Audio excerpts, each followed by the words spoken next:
A tristeza e a alegria andam juntos com a nossa alma a todo instante.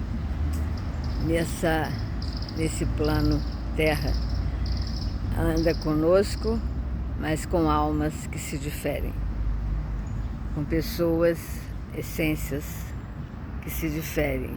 Todos nós somos diferentes, mas a tristeza e a alegria são iguais para todos nós. Todas as essências divinas, quando vêm iguais, mas na alma, em corpos, aqui na matéria, que se diferem. Deixe intuída nesse momento minha luz nessa semana, purificação ao mundo, nossa consciência e purificação para o nosso grande, belíssimo universo e todas as forças naturais, fenomenais, universais.